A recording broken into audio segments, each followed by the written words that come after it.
Before we get into all the details, Yeah, as you can imagine, this is a big, big topic in China, the Chinese yeah, social media. I would say it's an understatement to say that the Chinese public is shocked by it. Even right. though there has been, leaked before, about different people's names, but the sheer amount of it and then the Yeah, details and these things is yeah, totally, yeah. I think, even okay. So we talk a lot about Western value, right? The Mm, Western countries like to lecture other countries about their mm. values. Can we say, just simple sentence, Epstein pretty much destroyed it all? Can we say that? Well, one would like to say so. I mean, what it demonstrates, not for the first time, is that when Westerners talk about values, they talk about the values that they have, which apply to other people, but which don't apply to To the themselves. And unfortunately, I've given up expecting that Westerners themselves will ever accept this. I mean, they have this invincible belief Mhm. that they can behave as corruptly and as immorally and as outrageously as they wish. And they still have the right to lecture other people Mhm. about their so-called values.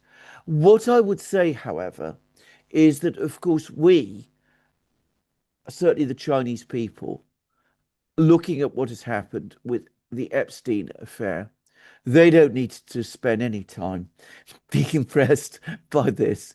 I mean, it's all there, it's all laid out for them to see.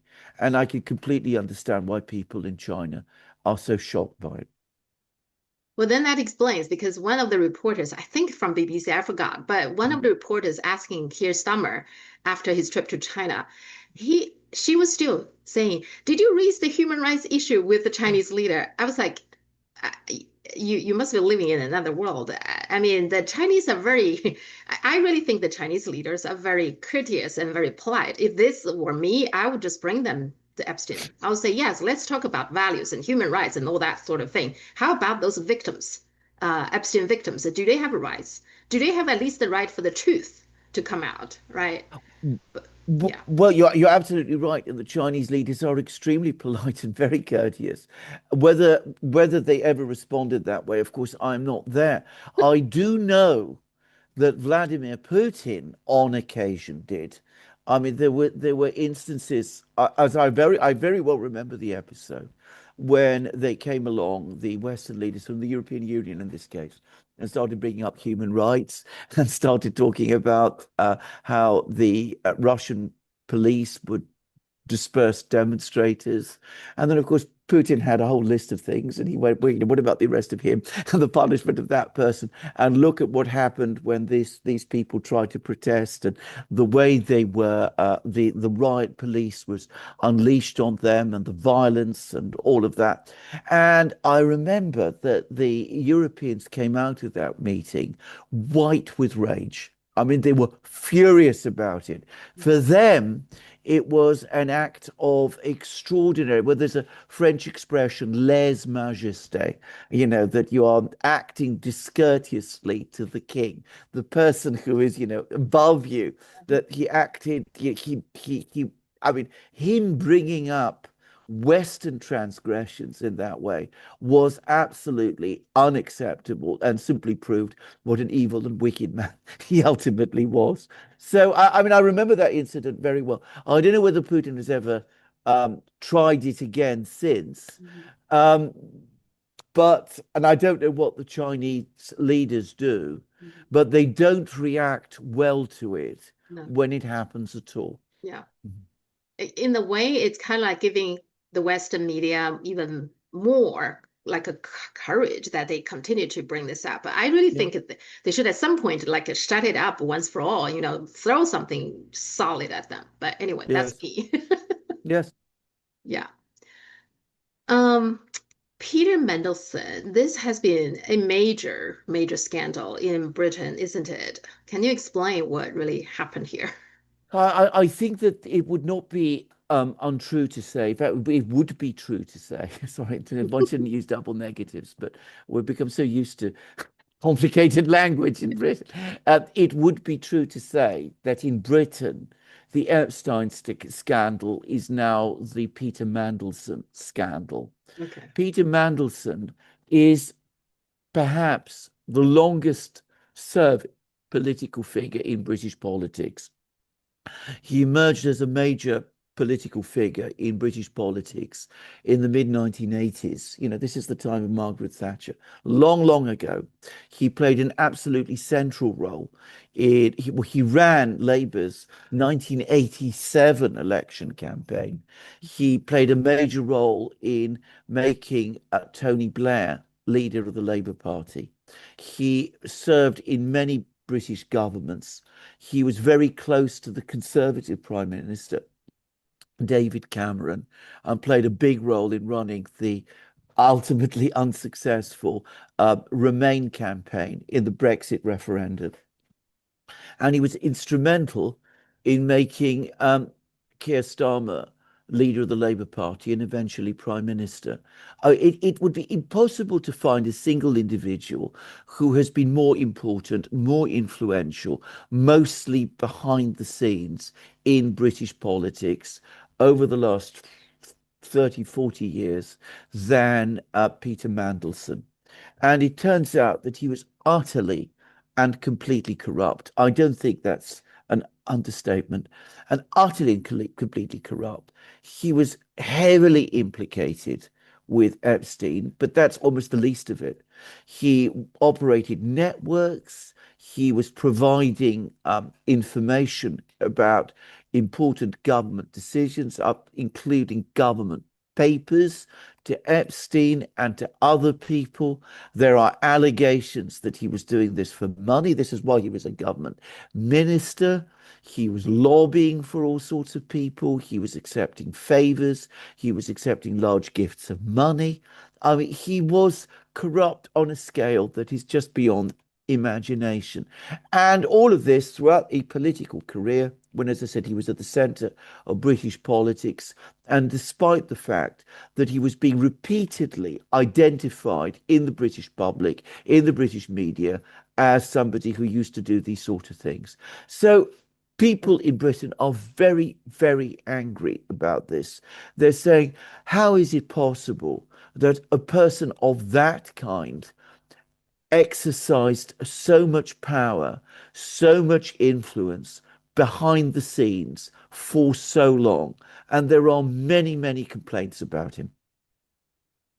Is there any criminal investigation? Sounds to me like there's some criminal activities, isn't it? There is no doubt at all, in my opinion, that there are criminal activities. I mean, if you are deputy prime minister, as he was at one time in the mid 2000s, when he was serving under the British Prime Minister Gordon Brown, if you are removing papers from the government, taking government papers, taking them as a minister, taking them with you and giving them to somebody like Epstein, and perhaps selling them to other people and selling information to other people. Well, I mean, that's bribery. And yes, the police have been called in and they are going to investigate Mandelson. The problem is, and this is something where you have to understand the way British politics works, he's not being investigated for treason, as some people are saying, and which might be the case in some countries. Mhm. He's not being investigated for divulging official secrets, which perhaps he did, Mhm. you know, he did share, but this is not the crime that's being alleged against him. He is being investigated for misconduct. Now, misconduct is an offence. It is a crime under British law, misconduct of public office. The problem is that there are so many defences and there are so many tests that have to be met Mhm. in order to secure a conviction, that even though the plain facts are there for everyone to see, this is going to be a lawyer's feast. I mean, the lawyers are going to love this, and this could spin out for years and the police are already complaining that they really don't want to be involved and to do this. So I'm afraid there is no guarantee that it is going to end in anything. I mean, well, he's going to be pushed aside, he's going to be pushed further into the background, but expectations that some people have that he's going to prison, I think could be very well turn out to be premature. In other words, if you are in a high position, you want to conduct some crime, you better make a crime very complicated, right? A huge crime involve a lot of things, so that the police it will take forever for them to investigate, prosecute all that sort of thing. So they will give up. But it seems to me that's the strategy. The whole Epstein thing is unfolding is part of the reason the government will never go after any of them perpetrators is because it's so complex, so huge, impossible. I mean, just You think know, I don't really agree with you actually. I think it's very simple. I mean, he had documents, he stole them, Mhm, and he sold them or gave them away to people who weren't entitled to them. To me, and I think to most people, mhm, this is completely straightforward. What makes it complicated and very difficult is not what he did, mhm, but that he is Peter Mandelson. If he was not Peter Mandelson, mhm, probably he would be prosecuted under the Official Secrets Act. But instead, mhm. it's been downgraded to this very complicated alternative crime of misconduct. So, yes, he's probably not going to play a big role in politics in the future, Mhm. probably, Yeah, never certain. no. But he's going to remain a very, very rich man, and he's going to remain out of prison.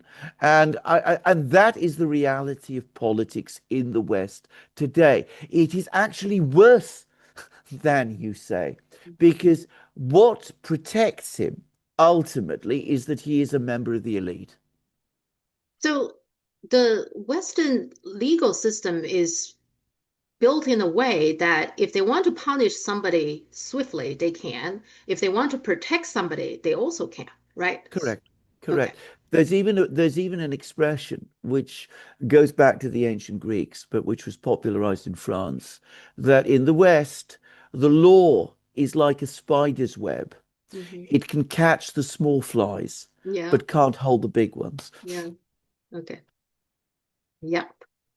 I Uh, mean, this is, by the way, what people find so shocking yeah. Yeah. about China and Yeah. about Xi Jinping, that, senior officials get arrested Mhm. and are actually punished for Yeah. their misdeeds.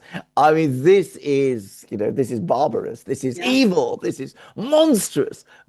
How can it be possible that a country could function in that way, that really top people can't steal money and bribe and take bribes and be corrupt and get away with it? I mean, so when people talk about contrast corruption in China and with corruption in the West, this is actually a very, very good moment for making a comparison. I think it was last week that we spoke about the case of Zhang Youxia, Hmm.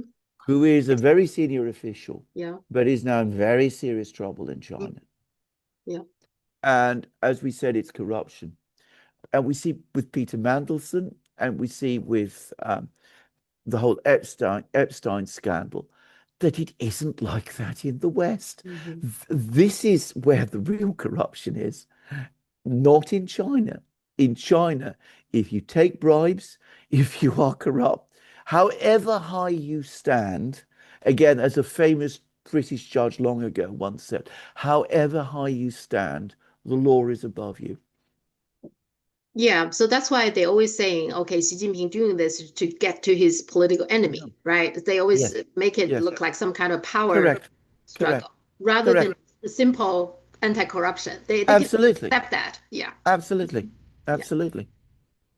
I mean, bear something. Can I just finish with this? I mean, Hmm. bear something in mind. Hmm. If there hadn't been this enormous pressure in the United States to get these Epstein papers published, Yeah. Mandelson would never have been held to account for what he did, Yeah. despite the fact that what he was doing, he was doing quite openly in plain sight. There was never any doubt Mhm. on the part of people in Britain that he was who he was and he was doing what he was doing. The only reason he's now facing investigation and has been publicly shamed and has had to resign or was sacked from his position as ambassador was because of this big document leak in the United States. So, he could have gone on doing this and there would never have been any repercussions for him. And he would eventually have retired, no doubt, an immensely rich man, and still have been considered an enormously respected and prestigious person within British society. Yeah, I agree. Yes. I think the whole thing, even though I don't think the Justice Department released everything, at Yeah, least half yeah, still not released. absolutely. Nonetheless, based on these 3 million, whatever, redacted here and there, but still we got a lot. Yeah, We see a lot. Yeah. yeah, It's a miracle that we have gone this far, yes, honestly. yes. So I actually did a program for my Chinese audience went through the whole thing from 1996 when Epstein was first reported, and then all the way to what really happened. I Yeah, have to say these victims, there are quite a few of them, are very brave, and yeah. they are the one who persist, keep on fighting, and I think that they played a big role here to get the truth, some of the truth out. Yeah. Correct. Absolutely. I absolutely agree. Now, the royal family aspect of it, Mm. there's so many things that absolutely is shocking. But one of the things is the royal family. I thought that the European royal families, they are like happy people, beautiful, that's it. But they are also implicated in the Epstein, not just the Prince Andrew, but Norwegian Yeah, crown princess. This has yeah, been a major problem now in Norway. yeah. Um, what's your take on that? Well, I'm not surprised. Again, the assumption that royal families and the aristocracy and people of that kind, are somehow function in a very, place, a very happy, comfortable place, and that they're not implicated in these things. I think this is completely wrong. Certainly, the British royal family, and I'm sure the Norwegian royal family too, and they're all interconnected Hmm. with each other. One must understand that they are part of the power structures in the West. I mean, the king and certainly the late queen used to, for example, regularly receive all the reports of the intelligence agencies. Oh, The okay. ministers report to the king, and he hears reports from them regularly.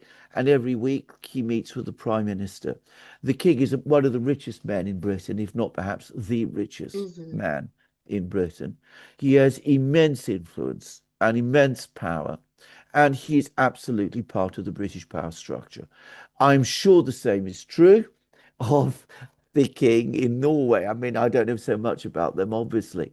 So one mustn't think of these people as mere decorations, like those sort of candy figures that you see on a cake. I mean, they're not that. Hmm. They do represent a certain degree of power, and as the Epstein affair demonstrates, power in the West is not conducted openly.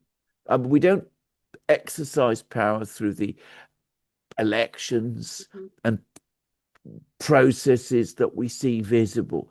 At least as important is what goes on behind the scenes, the wire pulling, the networks, the connections that happen, and of course the royal families, because they're so rich and so entrenched, and because they're always there, are going to inevitably play a part in this.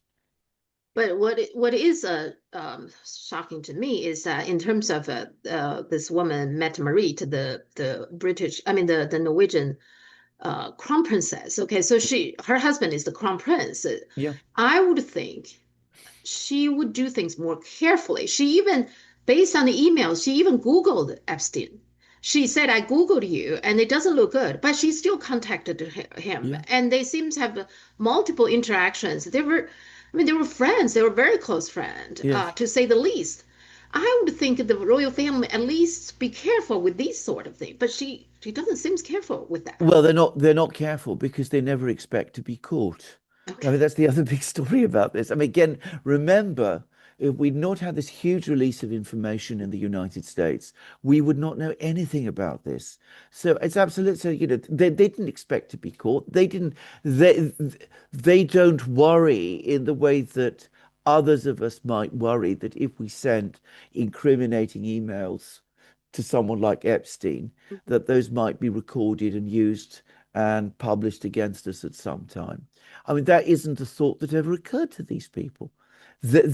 Because the security and intelligence services work for them, not against them. That's the assumption they always have.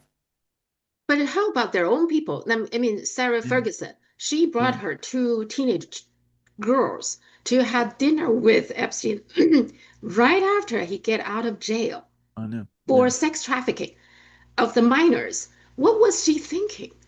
Well, what indeed?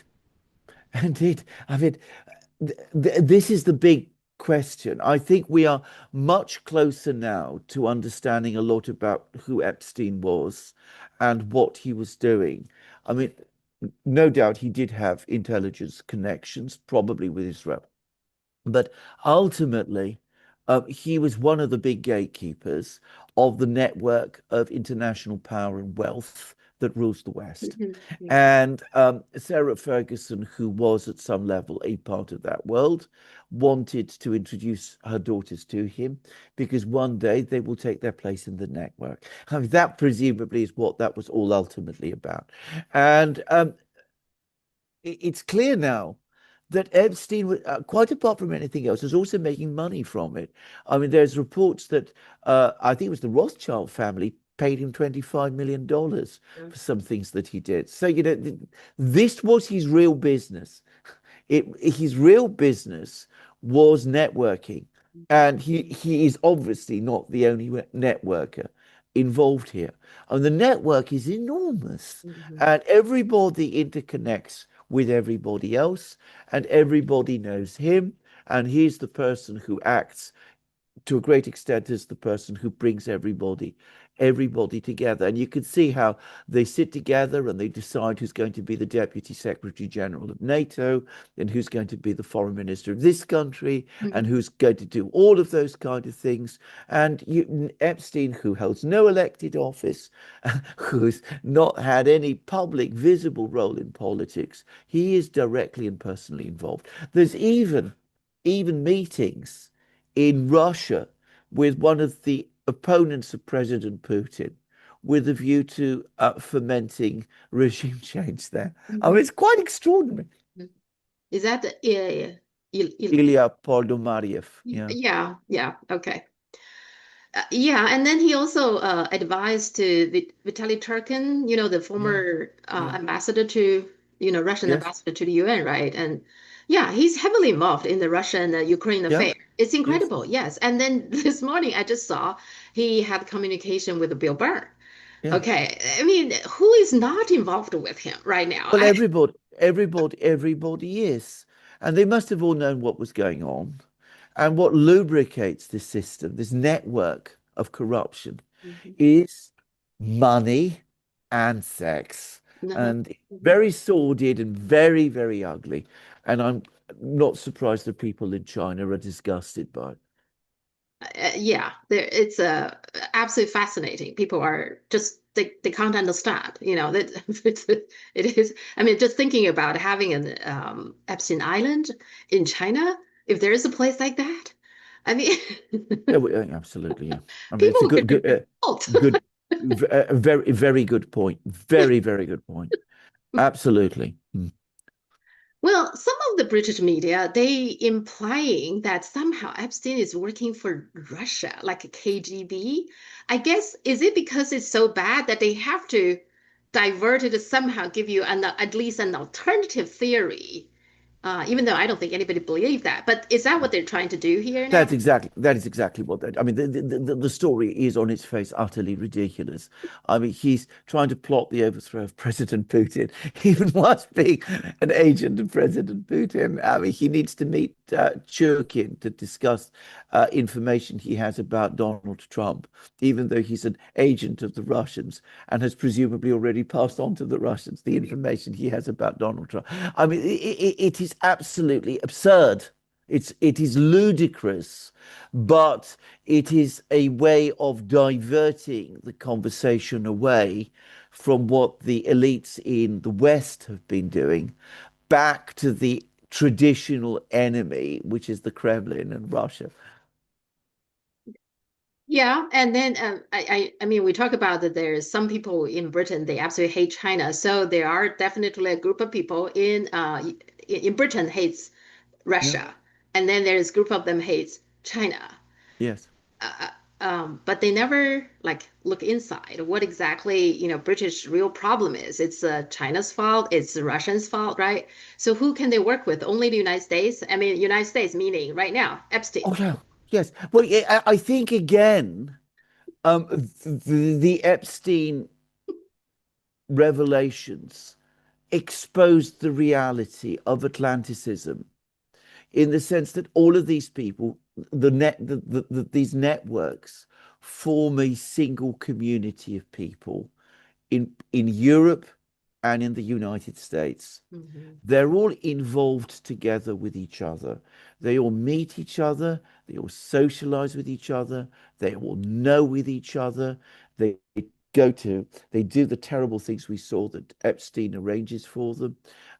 So this is a kind of massive, gigantic, organized crime operation in which all of these various people are involved.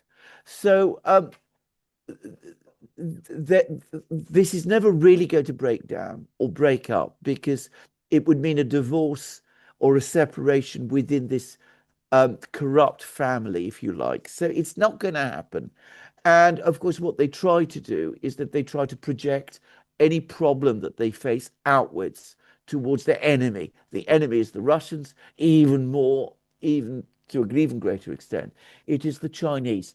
And we could see why China is particularly um, part of the problem because there aren't any real Chinese names here.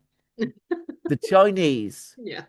are not part of this network. Not even Mhm. some of these big Chinese businessmen that we hear Mhm. of from time to time. Yeah. There are Russians who are Mhm. from, the old times of Yeltsin and who are still around, but the Chinese are just not there.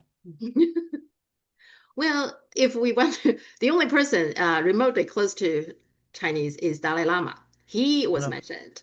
And of course, he was, even before the Epstein file, we know he's a pedophile. That is proven, right? I mean, there was a few years ago, there was a report that he was given a speech in yeah, yeah, a boys' school graduation. He openly asked a boy to suck his tongue. I mean, that what more do you need? Okay, yeah. so but his name is on Epstein. He met Epstein around the time. Some people even Yeah. estimated that was the time actually Dalai Lama received an Emmy of some Oh sort. I my mean, goodness. so, yeah. Yeah. So that just tells you, well, what other people? Okay. Um, Absolutely. I mean, you get if the closest you can get to China is the Dalai Lama, then that tells you an awful lot. Of course, he talks about the fact that he's going to meet Xi Jinping in your dreams. But I mean, I mean, that's the other thing. I mean, you can see the extent to which, China, Xi Jinping is always there in the background. mhm, But I mean, they are clearly not in this network. And that explains an awful lot. yeah. So can we say that I mean we understand it more and more how the Epstein club works is it's very Yeah, much like mafia, right? So if you yeah, want to join mafia, you can't just say I want to join the mafia. You have to kill somebody. You have to rob the yeah, bank. You have to show that you yeah. have no way That's right. back. So Epstein is very much he want to bring down everybody into his club. And so not just get the dirt. I mean, these people, they all know each other and they all know each other's dirt. So everybody has everybody's dirt on hands, and that's mutually protecting them, right? So, That is absolutely correct. I mean, that is exactly how criminal organizations work and corrupt societies work. If yeah. everybody is corrupt, then that creates a bond between them. Hmm. It's an almost unbreakable bond. It's one of the reasons why I never worked in Greece, by the way, because when at an earlier time in my life, I was offered very lucrative work in Greece, but I was told straightforwardly that as part of that work, I would have to accept money paid to me in envelopes, cash envelopes. Hmm. And I said, no. I said, I don't want to live like that. I don't want to be part of that. And I knew from that moment on that it would be impossible for me to hold post a position in Greece. So I said, no. Another aspect of it, I mean, that's very shocking to the Chinese audience is all Yeah. the academias. Okay. Yeah. Because in China, people have high regard to college professors in general. And of course, the prominent ones even get more respect. Yes. But here we have Noam Chomsky. I mean, amongst the most shocking one, for me, Yeah. it's Noam Chomsky. We of course have Stephen Hawkins, Larry Summers, and Alan Dershowitz and Marvin Minsky. I mean, these are famous people. Yeah. Marvin Minsky is regarded as one of the AI funders, or AI fathers, and figure like Yeah. that. Um, what for them is also they need to join this club. I mean, Well, you yes. academia, you can afford not to join these things, right? But they still Yes. do. Yes, I have to say this because remember, my wife is an academic. This Uh-huh, has been something that has shocked us profoundly. uh-huh, And Noam Chomsky, by the way, is a person I've met. I mean, we even interviewed uh-huh, him once on the Duran, so long ago. But I mean, the idea that Noam Chomsky should have anything to do with this world seems almost beyond belief. mhm, mhm, But it seems so. I'm afraid, and this is something that my wife and I have noticed develop increasingly over the last 20 years, especially, is that the time when academia functioned separately from all of these other mhm, groups, where it was basically a community of scholars who met together, taught students, sought truth, which had some reality to it. I mean, there was some element of that in the past. That is completely gone. Over the last 20, 30 years, the academic world in the West has become completely politicized and completely commercialized. It's entirely a business today. And as a, as a business, there are within that business winners and losers. In order to be one of the winners, you have to join this network, club, mafia organization, call it whatever you like. And of course, the rewards for you, if you do financially, are tremendous. So those people in, the smaller universities struggling to get by on very low academic salaries, of whom there are many people like that. I mean, they function in one world, and at the other end, you have these glittering aristocratic figures, where you mentioned some of the names, who are absolutely part of the global elite. But it did shock us. We did think that there was still something called academic integrity, and it has left us incredulous to see how completely it has gone. Noam Chomsky absolutely shocked me. Not only I never imagined it. I never imagined him. not only he knows him, he even trying to teach him to give him advice how to get away with this bad reputation for being a Yeah, child molester. I mean, correct. what? Yeah, absolutely. And the Alan Dershowitz, actually, some of the people in the Chinese law uh, see him as some kind of a model. He's Yeah. well known in the Chinese legal circle. Alan Dershowitz. And of course, these people are now very quiet. Those lawyers that used to talk highly about Alan Dershowitz, now they're quiet. They no longer I say. used to talk. I used to talk highly about Alan Dershowitz. I consider him a brilliant lawyer, Yeah, one of yeah. the greatest constitutional lawyers, I know I have major differences on with him on political issues, Hmm. but I've always had the highest respect for him as a jurist. And I too am very shocked that he should be involved in this sort of thing. Not only he involved in this, I I what mean, I really hate about it, he never, of course, apologized, never no, admitted. He even tried to sue Virginia yeah, Giuffre yeah, because Virginia Giuffre is the one who brought this up. And yes, then nowadays he claimed that Virginia Giuffre retracted.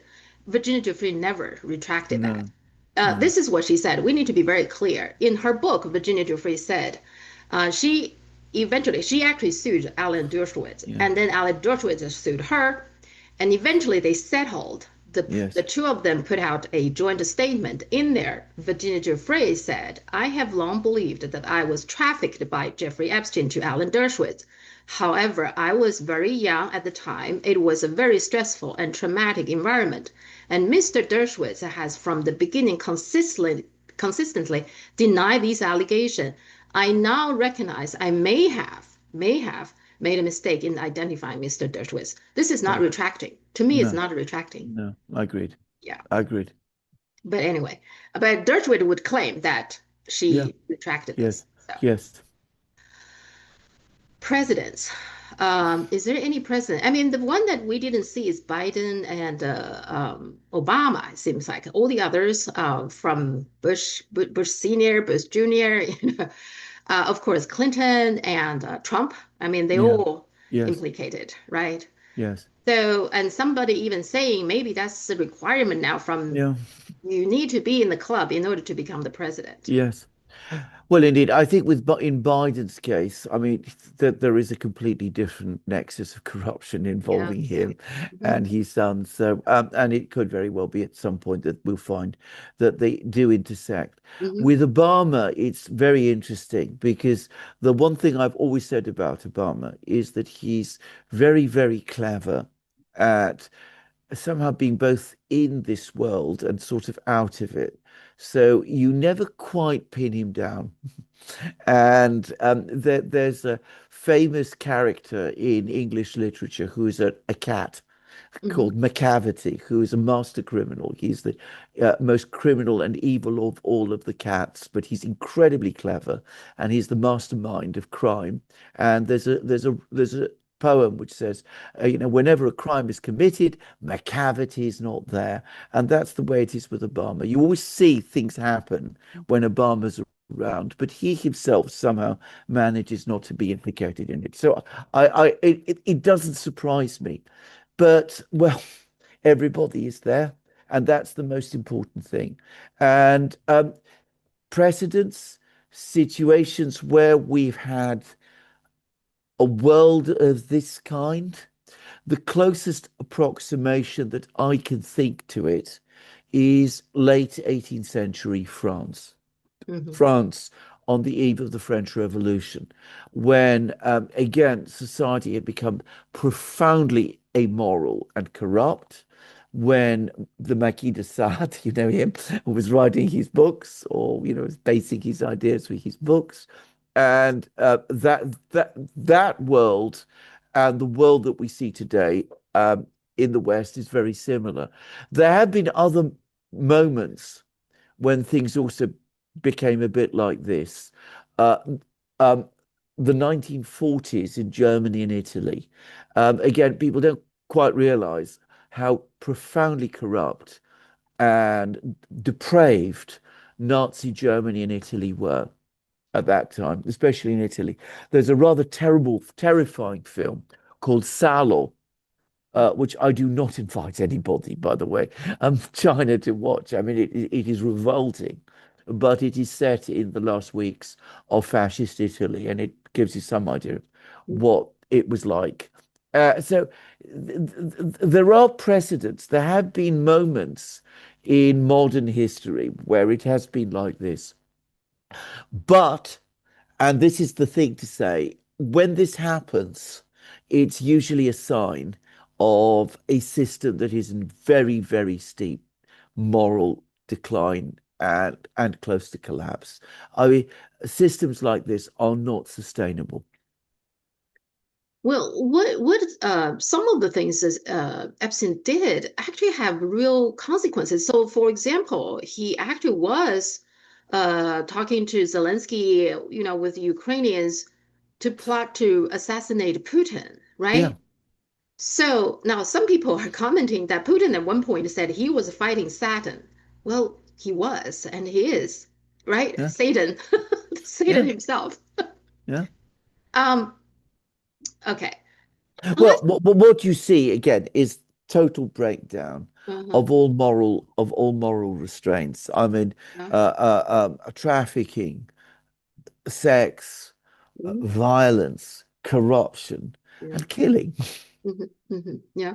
And I think the really breathtaking thing is how broad everything, Yeah, right? There are absolutely. bankers, there are Yeah. tech executives, there are Yes. academias, of Yes. course, politicians, Yes. and of course, the royalties in different countries. And Yes.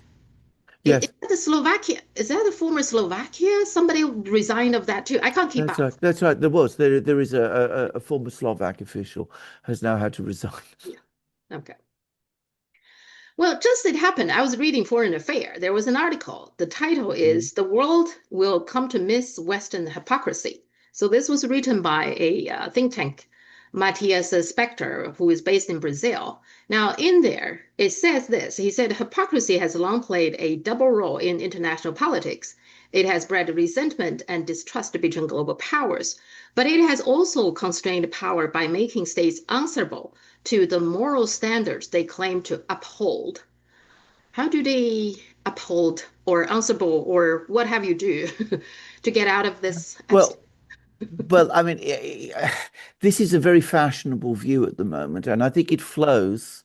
It's the product of what Donald Trump has been doing, because Donald Trump has been openly saying might is right. Uh-huh, uh-huh. The only limit I have is my conscience. I can basically do what I like. I'm the mighty United States. If I want to kill someone or start a war, I'm strong enough to do it.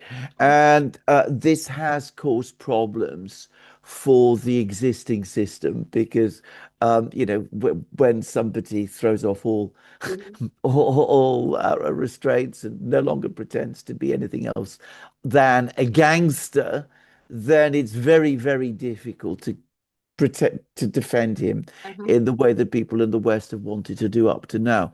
But hypocrisy is not a good basis on which to construct international relations. mhm, A much better way to construct international relations is through sincerity, honesty, straightforwardness, and the practice of virtue. All Confucian values, by the way, just to mhm, say, but also, I mean, that is the way to achieve respect, understanding over the long term, and peace. mhm.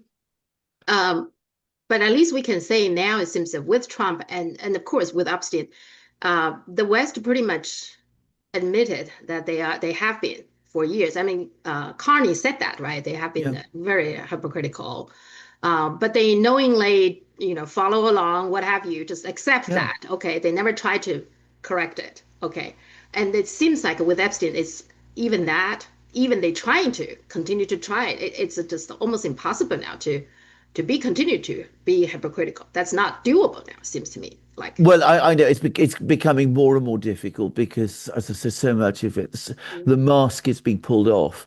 But I'm going to say straight away, I was not a fan of Mark Carney's speech. I actually found it shocking. What he basically said was, "Oh, we always knew that the rules-based international order was a lie, but we all went along with this lie because we did very well for ourselves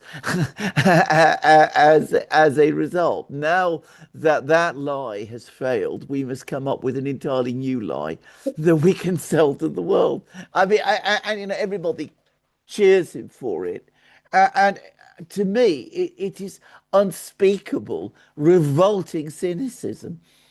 yeah. Um, yeah, I mean, it's just not sustainable. Whatever, working for the West in the past, any narratives in the past, I just don't think it's working anymore. No, So, no. all right. Iran. So, part of these things, there were some speculations that now Trump will definitely go after Iran to divert Mm. the attention, but it doesn't seem like he is attacking Iran. What is your assessment? I think what has happened is that he absolutely had every intention of attacking Iran. I mean, you don't deploy this enormous armada unless you are intending to attack Iran. I think he had every intention to do it. I think what then happened was that his armada arrived off the coast of Iran, and then the people from the Pentagon started to tell him, look, actually, it's not going to be as straightforward as you think. Iran actually is quite a powerful country. It's got quite a lot of technology. It's very big. It's very populous. It's very mountainous. It's not a place we can occupy or control. They have lots of missiles. They can strike and hit us. Our assumption of 3 or 4 weeks ago, a month ago, that the government was about to collapse has proved to be wrong. And um, over and above and beyond all of that, we don't have our friends with us. The Europeans are hanging back. The Mhm. Arabs are not keen. Even the Israelis, who got something of a bloody nose during the fighting in June, Mhm. aren't really willing. So I think Trump was faced with all of this, and he doesn't want a long war. He knows that would be disastrous for him politically. And so, for that reason, he's pulled back for the moment and now wants to try and negotiate and to see whether he can find some way towards an agreement that he can take back and pretend that it's some great breakthrough and some great diplomatic victory and that he's achieved something through all of this. So this is, I think, where we are. But it's very unstable. Everything with Donald Trump is unstable. And there are people around him, like Lindsey Graham, who are still telling him, well, we mustn't hold back. This is your chance to be Reagan. Let's attack Iran. The Ayatollah will fall. We will get all the people that we want to take his place. It'll all be wonderful and marvelous. And with Donald Trump, he could change from one day to the next. He's got all of these machines and ships and men there, and he might suddenly decide one day that this is worth the gamble, and he's going to take it. Yeah, uh, yeah, and but one thing he seems like he wants to have a nuclear control deal with Yeah. Iran. I guess that's would be regarded as some kind of victory for him if he can get that. But they Yes. had one. They had a nuclear No. deal No. with Obama, right? So, but But that's exactly right. I mean, whatever he gets hmm from the Iranians over the course of this negotiation will hmm be essentially the same as what the Americans either previously had or which has been on offer, because Iran has never sought nuclear weapons. hmm I mean, that has never been an objective that the Iranians have ever had. So there was always opportunities to do a deal. And the reason the deal has not been done is not because of the Iranians, hmm it is because the Americans and the Israelis have always had a completely different objective, which is to overthrow the government there. hmm Serbia President Vucic, he said something interesting. As soon as the Epstein file came out, he said, well, within the 48 hours, they're going to attack Iran because he said that was the last time when they bombed the Belgrade was after the Monica Lewinsky scandal. So shortly after that, I guess Bill Clinton just felt that he Yeah. he has to divert the attention. Do you think, I never, heard of that. Do you think there's some truth to it? Oh, yes, there is. I remember it. I remember it very well that the attack on Yugoslavia really was very much connected to the Monica Lewinsky scandal. And before then, even as the scandal was growing, Clinton launched strikes against Afghanistan and Sudan and blew up a pharmaceutical factory in Sudan, which provided most of the medicines for the people of Sudan. It's awful. And again, it was clearly done in order to divert attention from his own legal problems. So, Mm-hmm. yes, they do this. I think that the reason it didn't happen this time is because Trump, for the moment, has been less deeply implicated in this scandal than some others. I mean, you know, so many other people have been implicated, but also, but also because this time the Pentagon, as I said, has been pushing back rather more strongly than it did over Yugoslavia before. Yeah, by the way, I forgot to ask you. Now, one of the reasons I think my understanding Bill Gates is so close to Epstein is he wanted a Nobel Peace Prize. Yeah. That probably explains maybe he believes that Epstein could help him is because Epstein knows the royal families from Norway or something. I Yeah. don't know. Yes. But what's this obsession about Nobel Peace Prize? I don't get it. Well, I don't get it either, to be honest. But then you and I don't think in the way that these people do. For them, I suppose, and this is true of Trump, getting the Nobel Peace Prize is the final, stamp of approval. It says that you're not just a member of this club, but you are one of the very honored members of this club. Well, Dalai Lama received the Nobel Peace Prize, Absolutely, so of course he did. just Yeah, yeah, yeah. It and tells you a lot, doesn't it? yeah, and then they don't retract this award. Once it's awarded, they don't No, take it back. no, Apparently, no. that's not allowed or something. Well, That's it. if that's the case, you can be a peace-loving person, and then once you receive it, you can turn yourself into Hitler, right? Is that the idea? Well, yes. I ought to say that there was, by the way, back in the 30s, apparently serious proposals that Hitler should be granted the Nobel Peace Prize. I'm not making that up, by the way. Um, regarding I read somewhere Macron actually wanted to meet Putin, but Putin Yeah. wasn't interested. What is the Europeans losing up a little bit, more inclined to talk to Russian directly? What's going on there? Well, Putin they've isn't talked interested, about it. They've right? talked about it, but I mean, the kind of demands that they're making of the Russians remain so extreme that I mean, it's hardly conceivable Mhm. that negotiations of any practical kind can take place. And the great complicating matter in any discussions between Macron and Putin is that uh, Putin doesn't like Macron, doesn't trust him. Mhm. So the Russians really aren't keen on a meeting with Macron. If somebody else, if some serious person was appointed by the Europeans to negotiate with the Russians and came to Moscow with some serious proposal, the Russians would entertain it. Mhm. But Macron isn't the person to do that. I Macron mean, is a people bit in of a China have degree. seen what he's like. I mean, he just says one thing one day, Uh-huh. said a completely different next day. He's not somebody you can trust. Yeah, he's not good for anything. No, no, He's very much like Trump. You can't trust him. no, Yeah. exactly. Yeah. Shoigu had a very short visit to China. Like one day he talked to Mm. Wang Yi.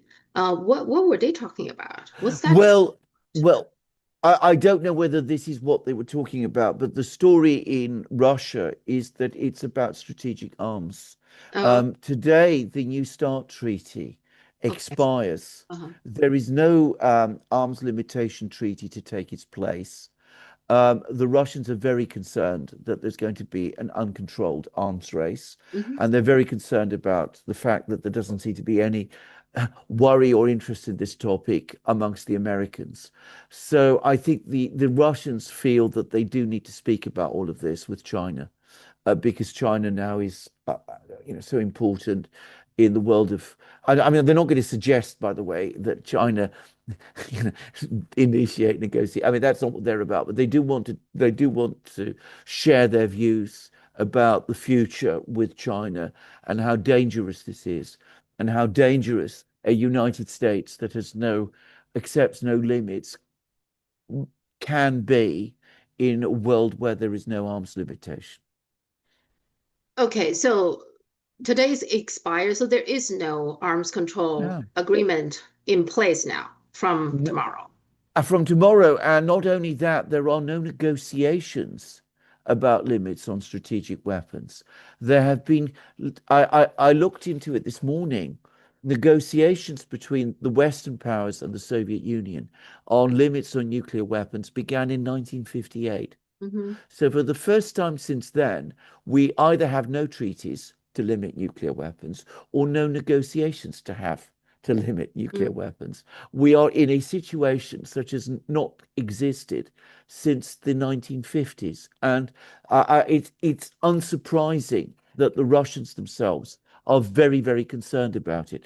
By the way, there's been a whole flurry of contacts between the Russians and the Chinese over the last 24 to 48 hours. So Shoigu went to Beijing. Another very important Russian official, Sergei Ryabkov, who was the deputy foreign minister, he co-chaired a meeting with his Chinese opposite number, whose name I forget, discussing stability issues. Mm. And of course, Putin and Xi Jinping had a video conference today, um, Okay. which basically was about the new year and the coming Chinese New Year. But I'm sure that they had other things that they needed to talk about too. It is very worrying, though. I mean, right now there is nothing in place, and like you said, not even negotiations. Now, Yes. Trump at one point, I think he called on China to come to the negotiation table, and China has resisted so far because if you see nuclear warheads, I mean, Russian and US has way more. They both have way more than China, right? So if they want China to stop producing, I mean, for China, it would be a disadvantage, right?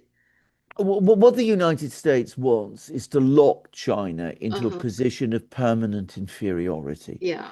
Yeah. What they're saying at the moment is that the combined Russian Chinese nuclear forces should be equal to the American. Mm. Yeah. Well, given that the Russians have, what is it, 80% of the nuclear weapons, it would mean that China would have a very, very small proportion of them. So, I mean, this is what the Americans want. The other thing, which is, I think, making the Russians extremely concerned, is that the Americans are now talking about anti-ballistic missile defense, the Golden Dome, and all of that. Nobody in Moscow believes technologically that this is possible. I mean, they all think that these systems of defense that the Americans are talking about are worthless technologically, and that it's just a money-making operation. But the fact that the Americans are talking in this way um, is itself a threat to strategic stability. It means that the Americans are thinking about making themselves invulnerable, even if they can't, Hmm. and at the same time acquiring large quantities of nuclear weapons. So the Russians are seeing all of these moves on the American side as being extremely aggressive and very, very dangerous. There should be more discussion about this. I mean, I don't hear much discussion in the mainstream media about this at all, that there is no agreement now. I am absolutely shocked that there is none. Yeah. Um, uh, Sophia, if you'd asked me in, say, 1980 or 85 or 1990, what would it be like in the event that all the arms control treaties collapsed? I think people across the West would have been horrified. Yeah. It Hmm. would have been a massive news item. People would have been very, very worried. Hmm. And now we have nobody talking about it, nobody worried about it. Instead, we have this march towards war in Europe.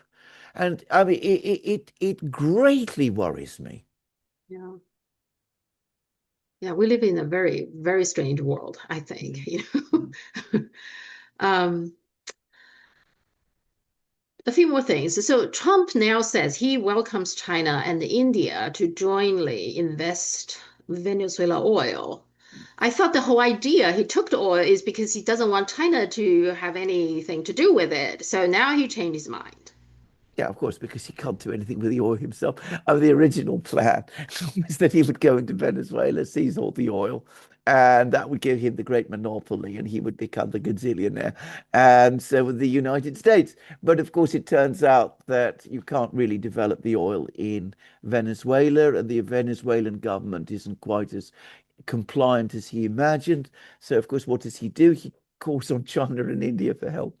I mean, this is absolute Trump. It's how he is. He changes from one day to the next. He never thinks anything through. It's all performance and theater. There is no reality to it. Indian did seem agreed to they signed a tariff deal with the U.S. Is India going to stop buying Russian oil? Is that what the deal No, is? no. I mean, again, Trump says that they won't, but Okay, Modi didn't. The Indians didn't. Trump. This is the second time that Trump has said that Modi told him India would stop buying Russian oil. okay. And of course, they're not going to stop buying Russian oil. The Indians have won this round. Mhm. I mean, as everybody can see. Yeah. The last thing is TikTok, of course, now is supposedly owned by the Americans, Mm. but there is a huge amount of people they uninstalled. So 100, there's increase of 150% of the people who uninstall TikTok because they have so many problems, censorship, but also No. there's I also noticed some of the things they pushed to me, like very old ones, like 6 months ago or something. I don't know, something wrong with the algorithm, something. It's not really Well, working. they're doing exactly the same to us on YouTube. Just to let you know, I'm instead of seeing my up-to-date videos being, pushed back to me, they're sending me videos that I did 2 years ago. So that they were actually TikTokers saying, well, they are begging China to make another app. So Yeah, yeah, yeah, yeah. it seems like when they was under the control of China, they had less censorship Well, I'm sure they did. and technically works better. The whole thing works better. I've Um, no doubt. I've no doubt it did. and the Trump managed, I mean, Trump is the one who started this and managed to Yeah, destroy another good. yeah, I would say this is, yes, it's owned by China, but it's a lot of investors from the United States and all the users are Americans. yeah. So it's very much American product. And now Trump destroyed it. So, Correct. okay, with that, let's see what else Trump is good at destroying next week. Well, can I just tell you, there's a very famous line from Shakespeare, which I think describes very well the Trump administration, that it is a tale told by an idiot, full of sound and fury, signifying nothing. And that is what I think we're getting an awful lot from the administration up to now. A lot of sound and fury Mhm. said by an idiot, and it signifies nothing. Yeah. The only thing is his friends. People like Larry Ellison, those people, they sure are going to make Absolutely. money. Yeah.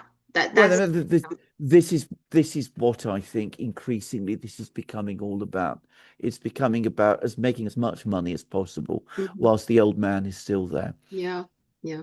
Yeah. It seems more and more desperate. Yeah. Somehow I got that feeling like everything Yes. is more desperate. Yeah. Yes. Yes. Well, I read a piece in the Foreign Policy, big heavyweight American Foreign Affairs magazine, which basically said that the entire approach to Russia is all about that now. Okay. It's because a number of Trump's friends think that there's these golden opportunities to make lots and lots of money in Russia, to tank up on huge amounts of wealth. And this is why they want some kind of reconciliation with the Russians. It's not strategy or politics or geostrategy or anything of that kind. And I'm sure it's true. Yeah, now that with Epstein, like people like Bill Gates, they no longer have this facade of being the nice person anymore. Yeah, I know. So Yeah, what do I they know. care, right? Just go Yeah, yeah. grab. Yeah. Go grab. Exactly. Exactly. Okay, let's see what more they're going to grab next week. See. Indeed so. Indeed so. Have a very good week, Sophia, and we'll speak in a week's time. Yeah. Thank you so much. Bye. Right. Bye.